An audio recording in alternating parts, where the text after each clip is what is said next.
servant's heart. Welcome to the podcast. Inspiration, motivation takes. Listen to the podcast. We're all about to talk about life. Our guests will share their life story. We want you to success in life and business. We're ready and we will start shortly. We're gonna talk about life. We're going to speak on business. You're gonna shine bright. We are gonna witness business with a servant's heart. With hosts Steve, Ramon, and Ray. Inspiration, education talks. Listen to the podcast.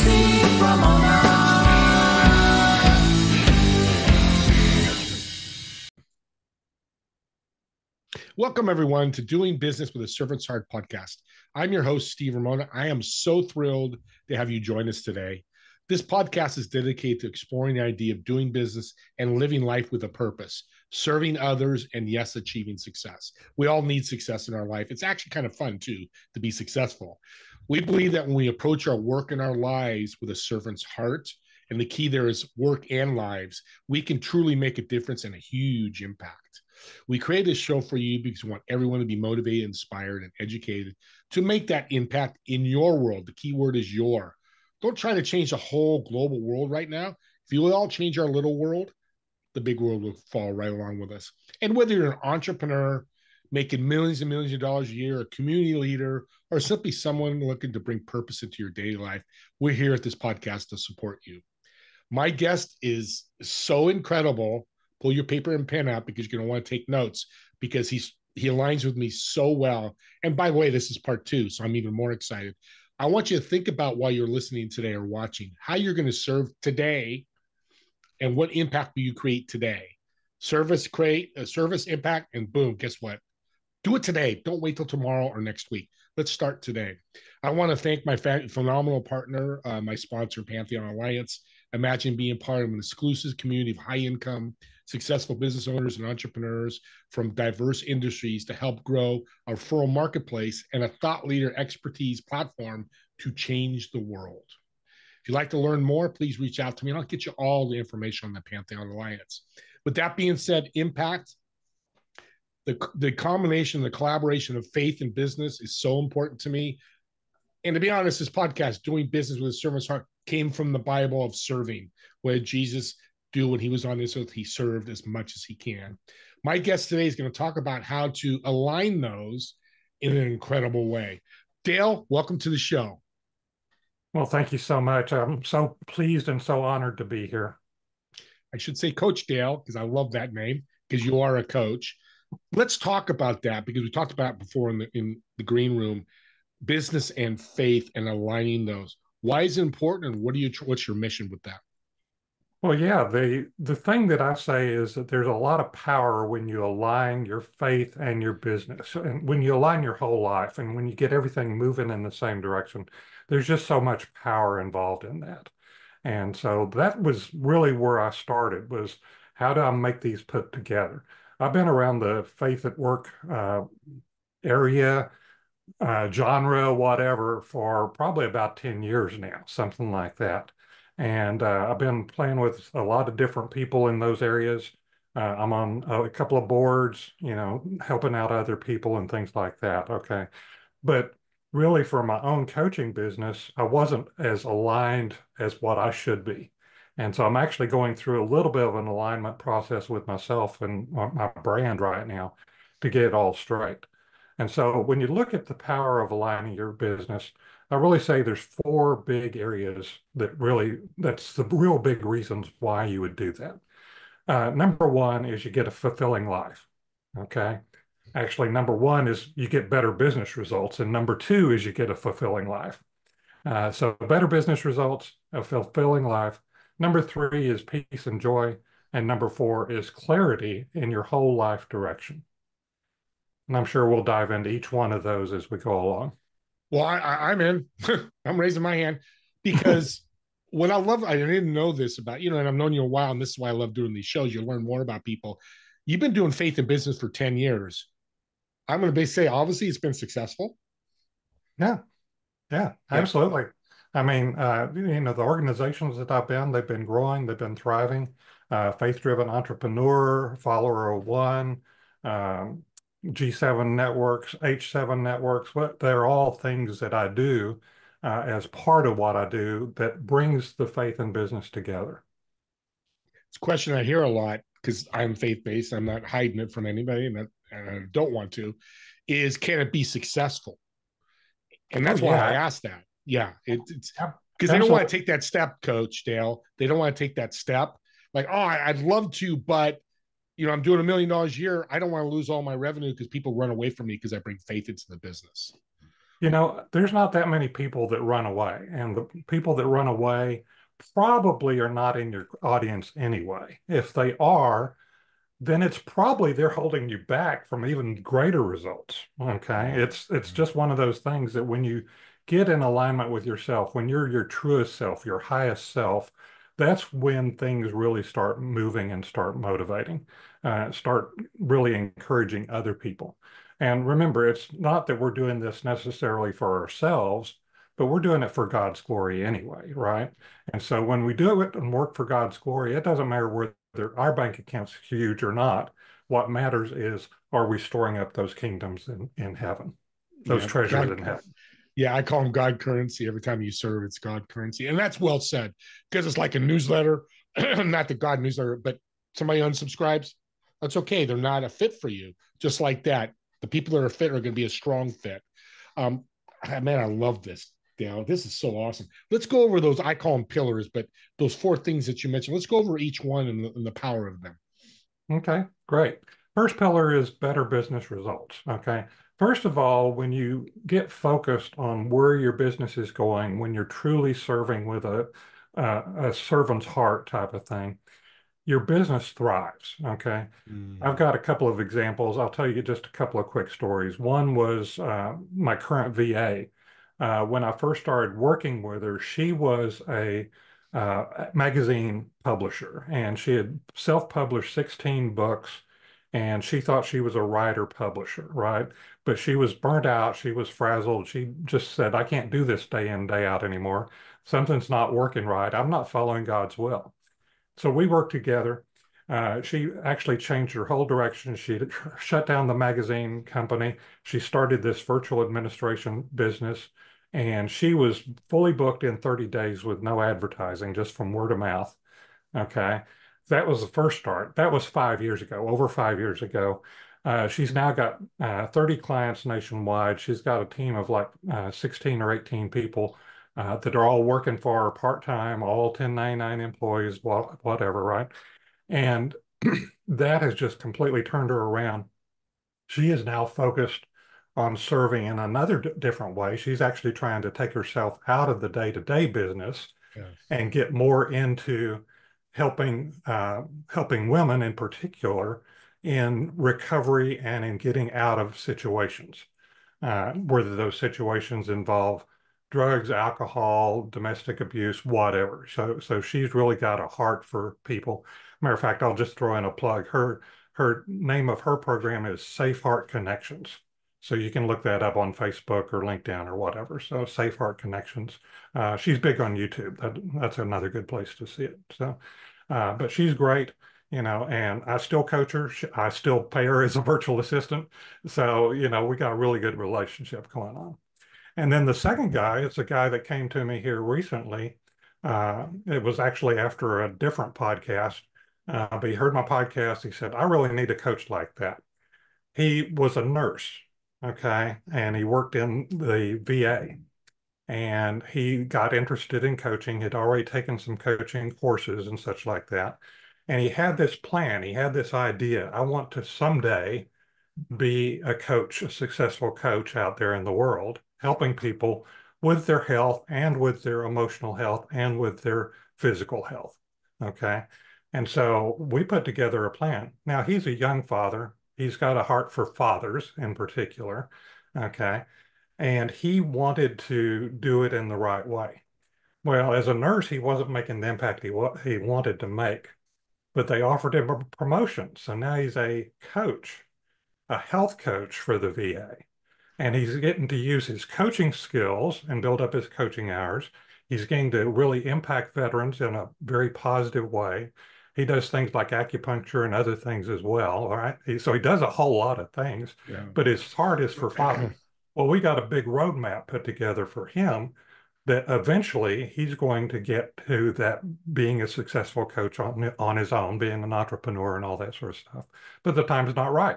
He's got 4 kids. 2 of them are under the age of 3. So, it's not the right time for him to jump out as an entrepreneur, but he's on the plan, right? He's got this roadmap in front of him that he's executing on. So that's what I talk about when I talk about better business results. Yeah. What's the next step there? Those are great stories, by the way. The next step is a fulfilling life. The idea is that you just, and I'll kind of combine this with the next pillar, peace and joy, because they kind of go together. Fulfillment, peace, and joy, those are all things that you get when you align yourself, you get aligned with God. Peace only really comes from God. That's really the only place that peace comes from.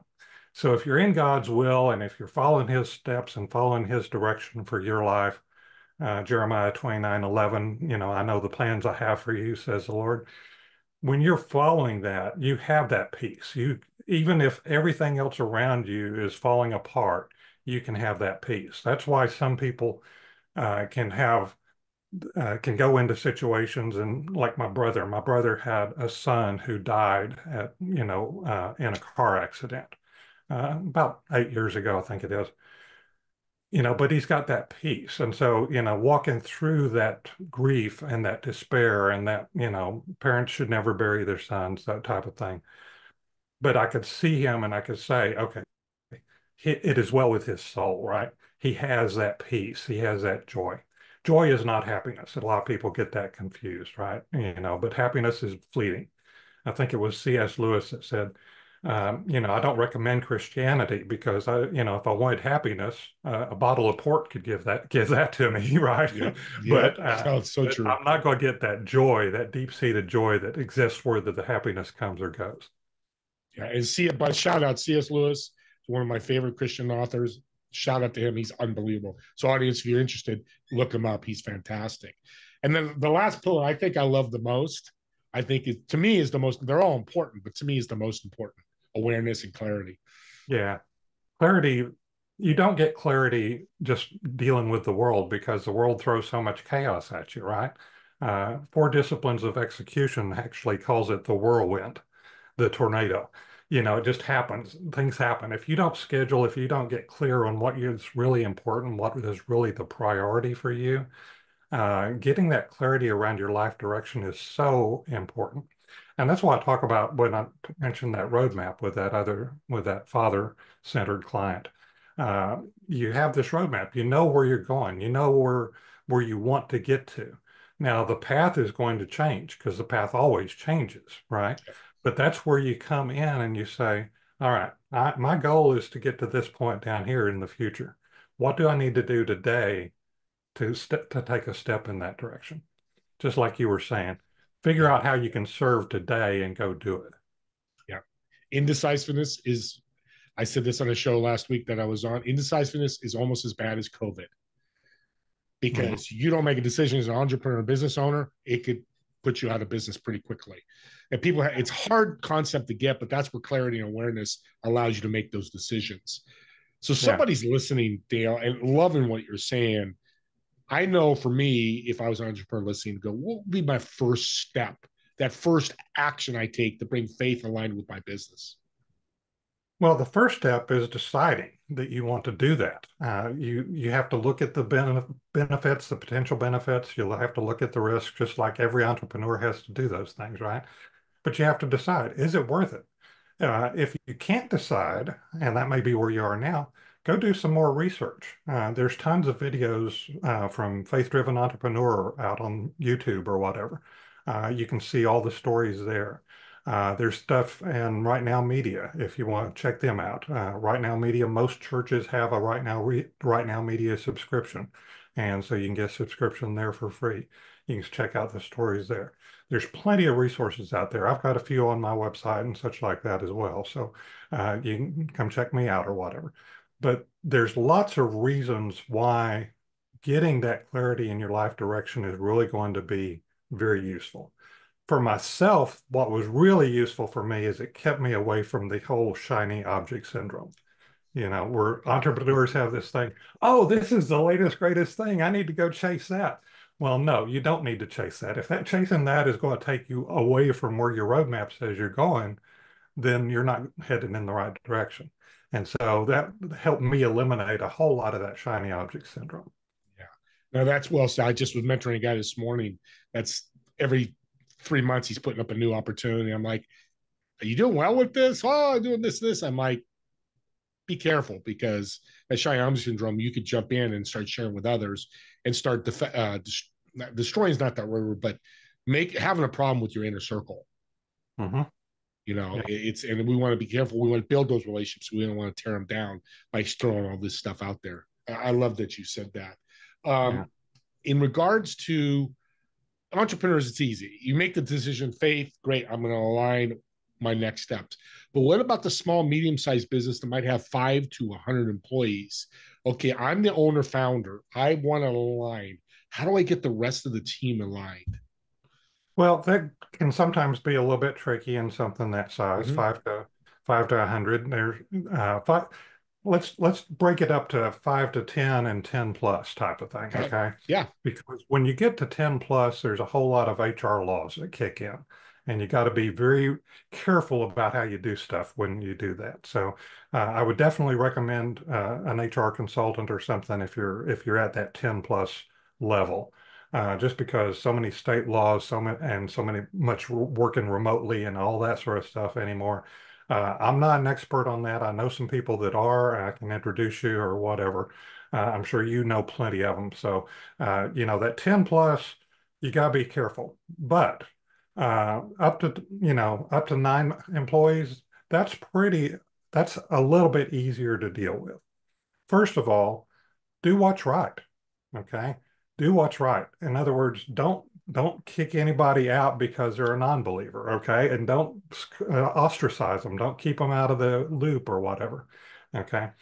But one of the things that's really important, no matter what the size, is getting your clarity on your mission, vision, values, okay?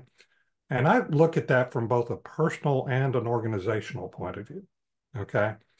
That's where that roadmap comes in on the personal side, is you got to know your calling, what I term your calling. I actually have a program called Step Into Your Calling. It's an introduction to that. The whole calling piece is really what I think of it as is God's purpose or the kingdom purpose for your life. So it's got your purpose, it's got your mission, your vision, your values. It's got your career, if you're in a career. All of that is underneath the umbrella of calling to me.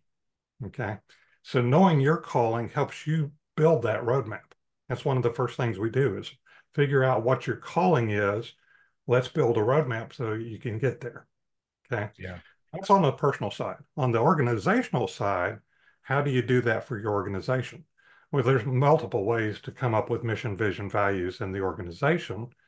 But if you're the founder or you're a key leader in there, you want your calling to be aligned with the business's calling, right? Or the business's purpose. And so you want to do that well. Now, one of the tools that I use is actually the Working Genius. It was put out by Patrick Lencioni of the Table Group. Patrick Lencioni is best known for his 5 Dysfunctions of a Team book that came out, okay? And so he's got a lot to say about teamwork and about culture and about how to run meetings and how to do the best and get the best out of your people.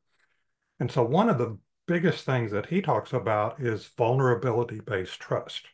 Now, this is not trust to say, oh, Steve is running a podcast and I know he's going to be on time because he's always been on time, right? That's predictive trust. But vulnerability-based trust says, hey, I'm not as good at that as you are. Can you help me with it? Just like I just said, I can't tell you about all the HR laws for 10 plus people. Refer that out to an expert, but it even gets down to small things like working on an Excel spreadsheet. Okay. I know how to do it pretty well because I come from an IT background. Okay. But I'm still not the expert, so there may be other people out there that can do that a little bit better.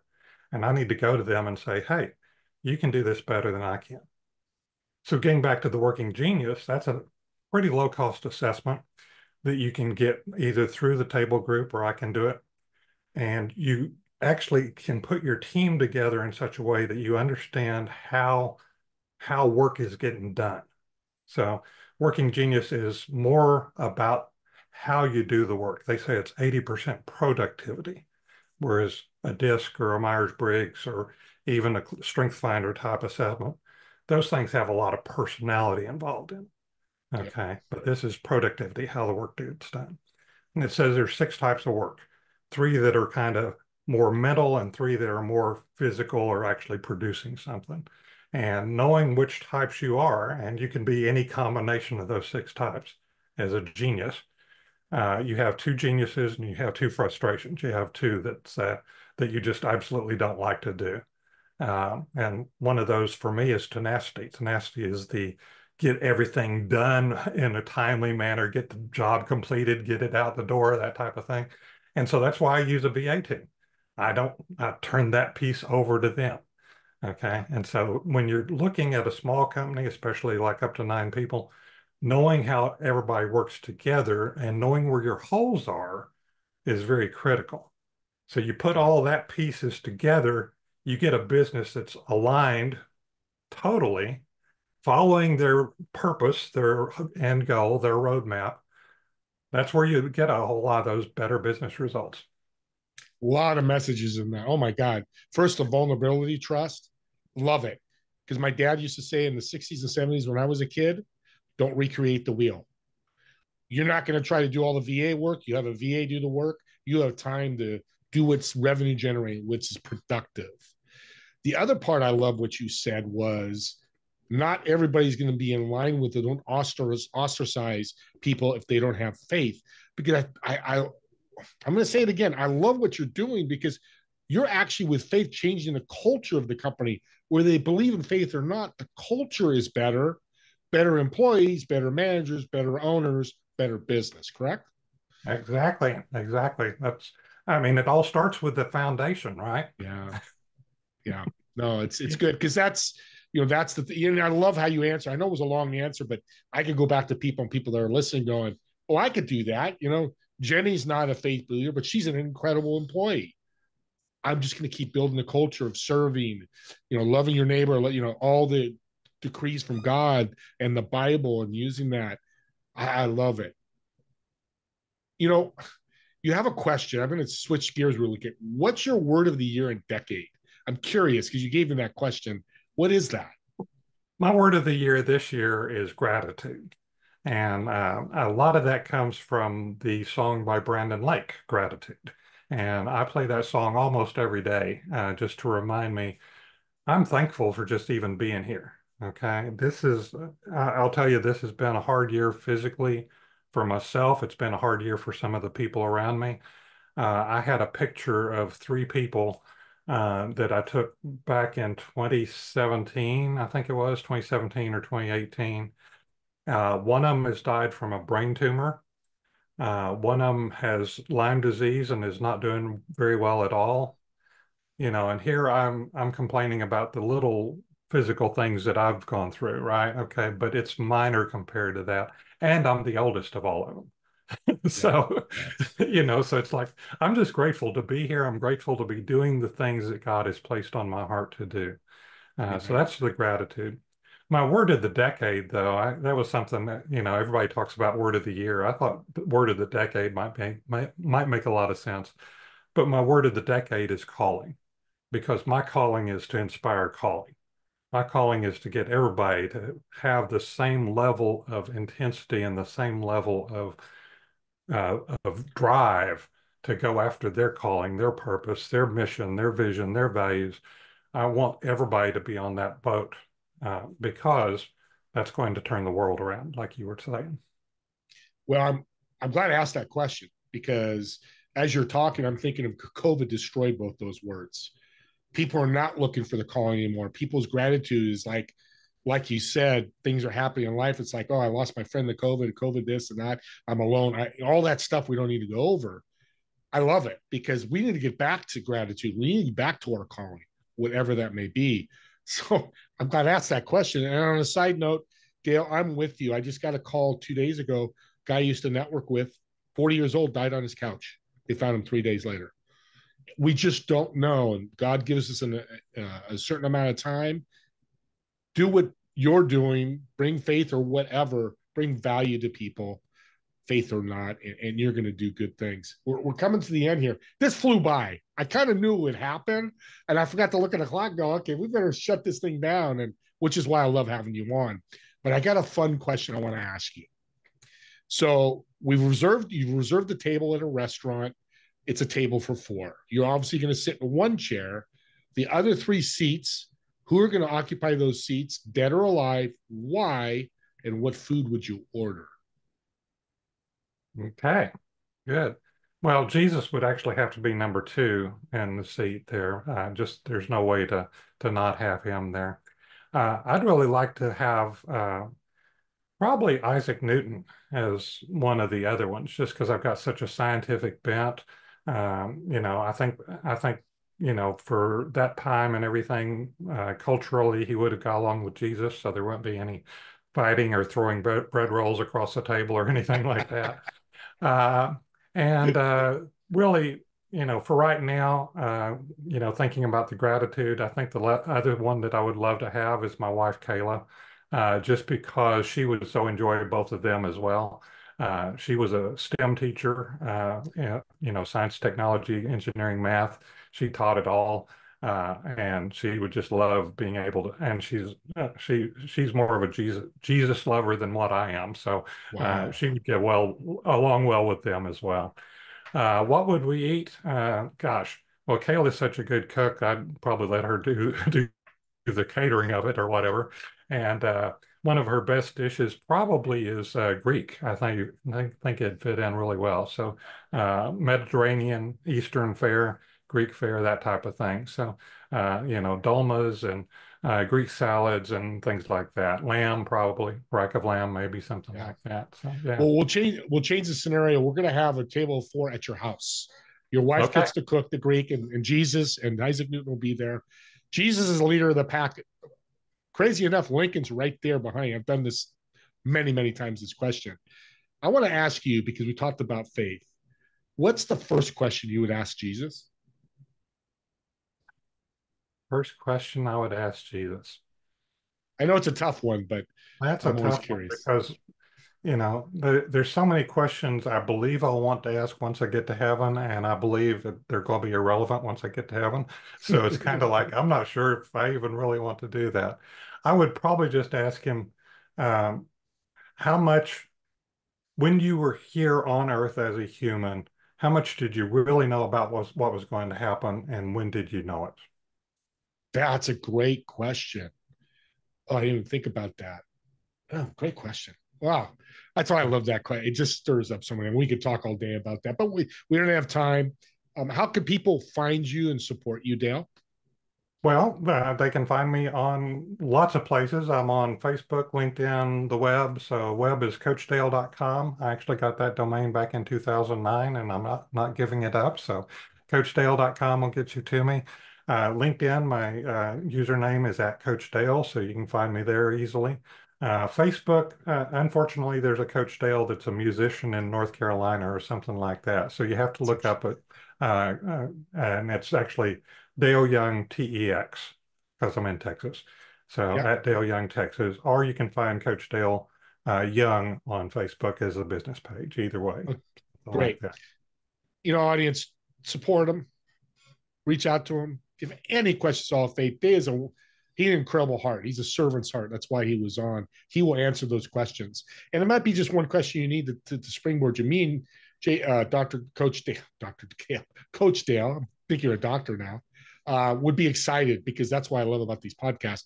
If you answer one question and it spurs them to have this beautiful culture change with faith, it'd be awesome.